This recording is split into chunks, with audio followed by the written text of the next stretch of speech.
കോഴിക്കോട് കൊടുവള്ളിയിൽ MDMA-യുമായി ഒരു യുവാവ് പിടിയിൽ. കൊടുവള്ളി സ്വദേശിയായ ഹാരിസിൽ നിന്ന് 10 ഗ്രാം MDMA ആണ് കണ്ടെത്തിയത്. അഞ്ജന സുകുമാരൻ വിവരങ്ങളുമായിട്ട്. അഞ്ജന, നമ്മൾ നേരത്തെ പെരുമ്പാവൂർ പലചരക്കടയുടെ മറവിൽ നടത്തിയ മയക്കുമരുന്ന് കച്ചവടത്തെക്കുറിച്ചാണ് ശ്യാം പ്രസാദ് ഉത്തമ വിവരങ്ങൾ നൽകിയത്. ഇപ്പോൾ ഈ ഹാരിസ് എത്ര കാലമായി ഈ പരിപാടി നടത്തുന്നു?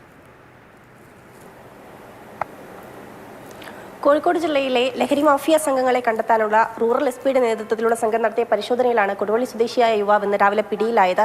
ഇയാളിൽ നിന്ന് MDMA-യും കൊടുവള്ളി പോലീസ് കണ്ടെത്തിയിട്ടുണ്ട്. ഇയാൾ കൊടുവള്ളി പട്ടിണിക്കര സ്വദേശിയാണ്. ഇയാൾക്ക് 33 വയസ്സാണ്.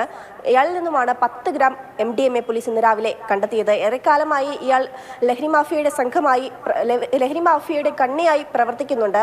ബാംഗ്ലൂർ കേന്ദ്രീകരിച്ചായിരുന്നു ഇയാളുടെ പ്രവർത്തനം. അവിടെ നിന്ന് ഇങ്ങോട്ട് എത്തിച്ചതാണ് ഈ 10 ഗ്രാം MDMA. അത് വിൽപ്പനയ്ക്കായി എത്തിച്ചതെന്നാണ് പോലീസ് കണ്ടെത്തിയിരിക്കുന്നത്. ഇയാൾ ഏറെക്കാലമായി ബാംഗ്ലൂരിൽ ടാക്സി ഡ്രൈവറായി ജോലി ചെയ്യുകയായിരുന്നു. നേരത്തെ ഇയാൾ ഗൾഫിലായിരുന്നു. അവിടുത്തെ ജോലി ഉപേക്ഷിച്ച് നാട്ടിലേക്ക് എത്തിയതാണ്. പിന്നീട് ബാംഗ്ലൂരിലേക്ക് ടാക്സി ഡ്രൈവറായി ജോലിക്ക് പോവുകയായിരുന്നു. അവിടുത്തെ മൊത്ത വിതരണക്കാരുമായി ഇയാൾക്ക് ബന്ധമുണ്ട്. അവിടെ നിന്നും ആണ് ഇയാൾ കോഴിക്കോട് ജില്ലയിലേക്ക് ലഹരി എത്തിക്കുന്നതെന്നാണ് പോലീസ് കണ്ടെത്തിയിട്ടുള്ളത്. ഏതായാലും ആർക്കൊക്കെയാണ് ഇത്തരത്തിൽ ഇയാൾ ലഹരി എത്തിച്ച് നൽകിയത്, ആരൊക്കെയാണ് ഇയാളുമായി ബന്ധപ്പെട്ട ആളുകൾ, വിദ്യാർത്ഥികളുണ്ടോ, അതിൽ എത്ര കാലമായി ഇയാൾ ഇതുമായി ബന്ധപ്പെട്ട കാര്യങ്ങൾ ചെയ്യുന്നുണ്ട് തുടങ്ങിയ കാര്യങ്ങളൊക്കെ പോലീസ് അന്വേഷിച്ചു വരികയാണ്. പ്രതിയെ ഏതായാലും കോടതിയിൽ ഹാജരാക്കി റിമാൻഡ് ചെയ്തിട്ടുണ്ട്. ദേവീഷ്.